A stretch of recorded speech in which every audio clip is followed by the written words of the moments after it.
നമസ്കാരം. Bin media ന്യൂസിലേക്ക് സ്വാഗതം. തുറവൂർ പുത്തൻകാവ് ശ്രീ മഹാദേവി ക്ഷേത്രത്തിൽ തിരുവുത്സവത്തിന് കൊടിയേറി.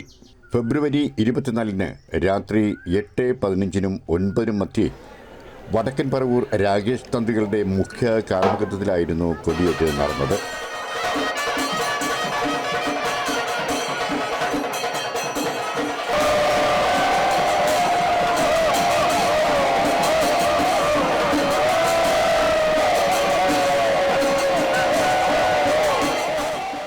ആയിരങ്ങളാണ് കൊടിയേറ്റ് ദർശിക്കാൻ ക്ഷേത്രമുറ്റത്ത് എത്തിയത്.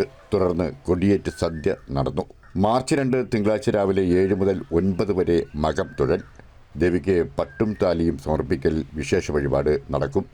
മാർച്ച് 3 ചൊവ്വാഴ്ച തെക്ക് ചേരുവാര പൂര മഹോത്സവം.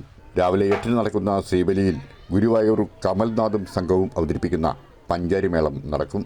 11-നും 11:48 മധ്യേ പൂരയിടി. വൈകിട്ട് 5-നുള്ള കാഴ്ച ശ്രീബലിയിൽ 50-ൽ പരം വാദ്യകലാകാരന്മാർ അണിനിരക്കുന്ന മേജർ സെറ്റ് പഞ്ചാരിമേളം ഗുരുവായൂർ കമൽനാഥിൻ്റെ പ്രമാണത്തിൽ നടക്കും. 7 മണിക്ക് അരിക്കൂത്ത്. മാർച്ച് 4 വടക്ക് ചേരുവാര ഉത്രം പള്ളിവേട്ട മഹോത്സവം. രാവിലെ 8 നടക്കുന്ന ശ്രീബലിയിൽ ചേരാനെല്ലൂർ ശങ്കരൻ കുട്ടന്മാരും സംഘവും കൊട്ടിക്കയറുന്ന പഞ്ചാരിമേളം. മാർച്ച് 5 ആറാട്ട് മഹോത്സവത്തോടെ കൊടിയിറക്കം.